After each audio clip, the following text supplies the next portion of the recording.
شہری سندھ کا خاص طور پر اور پورے سندھ کا عام طور پر اب اس کا کوئی حل نکالنا ہوگا، کوئی راستہ نکالنا ہوگا. لاوا پک رہا ہے، لاوا پھٹے گا، اور خدا کی قسم اتنی بڑی تحریک عوامی چلے گی، اتنی بڑی موبلائزیشن ہوگی، اور یہ سب موبلائزیشن جا کر بیٹھے گی وزیر اعلیٰ ہاؤس پر دھرنا ہوگا. میں تاجروں سے کہتا ہوں کہ بھائی تیاری کرو، میں تمہارے ساتھ ہوں. گرفتاریاں دینی ہیں، دیں گے. گرفتاریوں سے جو لوگ ڈرے ہیں وہ وزارتیں رکھیں، سنبھالیں، جنہوں نے وزارتیں لی وفاق میں. وزیر اعظم بھی کہہ رہے ہیں کہ میں حق میں نہیں ہوں، لاک ڈاؤن ہوا. ابے تم وزیر اعظم ہو ملک کے یار، تمہاری ناک کے نیچے اگر ایک صوبائی حکومت ایسا لاک ڈاؤن، متعصبانہ لاک ڈاؤن، غیر منصفانہ لاک ڈاؤن، زبردستی کا لاک ڈاؤن، کسی زندگی کے شعبے کے لوگوں سے کوئی تجویز، صلاح، مشورہ نہیں، اور پھر ان کو کوئی اسٹیمولس پیکج، کمپنسیشن پیکج نہیں. یہ کیا ہو رہا ہے بھائی؟ شہری سندھ کے لوگوں کے حوالے کرو، کراچی والوں کے حوالے کرو. پٹے پر دو ہمیں، ہم چلا کر دکھائیں گے تمہیں.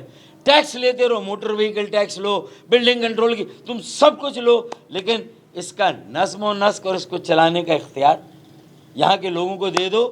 لگانا نہیں لگانا، ہم کاروبار بھی کھلا رکھیں گے، معیشت کا پہیہ بھی چلتا رہے گا، اور ایس او پیز پر بھی عمل درآمد کرا کے دکھائیں گے. Lockdown SOPs کے ساتھ ہونا چاہیے. کاروبار چلتا رہے، معیشت چلتی رہے. معیشت اور کاروبار کو روک کر آپ اپنی نااہلی، بدترین کارکردگی اور ناکامی کا ثبوت دیتے ہیں اور حکمرانی کا حق کھو دیتے ہیں، تو پھر بتا دیں، یا تو استعفیٰ دے دیں یا پھر ہم آ کر آپ سے آپ کی حکومت لے لیتے. ہمیں آتا ہے حکومت لینا، اور جو جہاں جس کا حق ہے اسے دینا، پھر ہم دیں گے. میری آفر کو قبول کر لیں مراد علی شاہ، گولڈن اپرچونٹی ہے، ورنہ میں آگے حالات اچھے نہیں دیکھ رہا. آئینی طریقہ ہے آرٹیکل 149(4) میں، کیسے ہوگا؟ آئینی طریقہ ہے یہاں کا نظم و نسق، اور یہ ہم تمہاری مدد کے لیے آئے ہیں، تمہاری مدد کے لیے بات کر رہے ہیں. ڈبل اسٹینڈرڈ جو پولیس اور انتظامیہ کر رہی ہے، اسسٹنٹ کمشنر کر رہے ہیں، جو لاک ڈاؤن میں سب کا کاروبار ٹھپ ہے. اگر کسی کا کاروبار چل رہا ہے تو وہ متعصب پولیس اور متعصب انتظامیہ کا کاروبار چل رہا ہے، وہ ترقی کر رہا ہے. اور جو کاروبار ہمارے لوگوں کے بیٹھ رہے ہیں، تو یہ جو افسران، اربوں پتی افسران ہیں، جو اربوں پتی حکومت سندھ کے اکابرین ہیں، جو وڈیرے ہیں اندرون سندھ کے، وہ کراچی کی ان مارکیٹوں کو، تجارتی مراکز کو خریدنے کی تیاری کر رہے ہیں. رفع عام میں دلہا اور اس کے والد کی ایف آئی آر کاٹ دی. بھائی کارڈ چھپ گئے تھے، لاک ڈاؤن کا کسی کو پتہ نہیں تھا، ہال میں نہیں کی شادی، اب چند مہمان بلا کے اپنے گھر اور گلی میں کر رہے ہیں. کیا کر رہے ہیں بھائی؟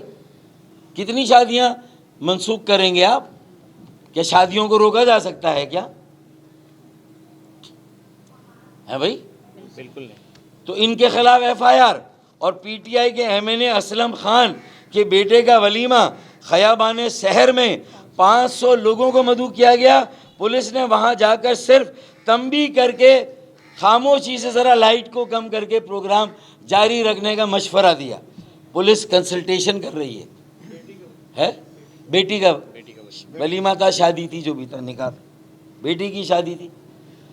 تو دوہرا معیار، ٹاڈا کتا ٹامی، پی ٹی آئی کا کتا ٹامی، کراچی والوں کا کتا کتا، یہ نہیں چلے گا. اسی طرح آپ دیکھ لیں جو بھی صورتحال ہے کاروبار کی بھی، کہ ابھی بھی کئی جگہ کھلا ہوا ہے کاروبار، چل رہا ہے، جہاں چلنا ہے وہاں چل رہا ہے. پوری دنیا اب لاک ڈاؤن اور معیشت، کووڈ اور معیشت کے بیچ میں ایک بیلنس اور ایک توازن اختیار کر رہی ہے، قائم کر رہی ہے. اور تم چوتھی لہر اور چوتھے لاک ڈاؤن، تمہارے پاس ایک ہی علاج ہے. یہ تم نے خود اپنا حق کے حکمرانی کھو دیا ہے. تمہیں اب سندھ میں حکومت کرنے کا کوئی حق نہیں ہے. تم نے اپنے ہاتھوں سے بدترین حکمرانی اور اب زیرو ویژن کا اظہار کر کے یہ بتا دیا ہے کہ تم لوگوں کی جانوں سے کھیل رہے ہو. ملک کی معیشت، کراچی کی معیشت کو تباہ کرنا، ارے بھائی ملکی بقا سلامتی کا سوال ہے. ابھی جو چوتھا لاک ڈاؤن ہے یہ براہ راست ملکی بقا اور سلامتی کے اوپر حملہ ہے. یہ چوتھا لاک ڈاؤن، یہ جو چوتھی لہر کے بعد تمہارے پاس اس کے علاوہ چارہ نہیں ہے.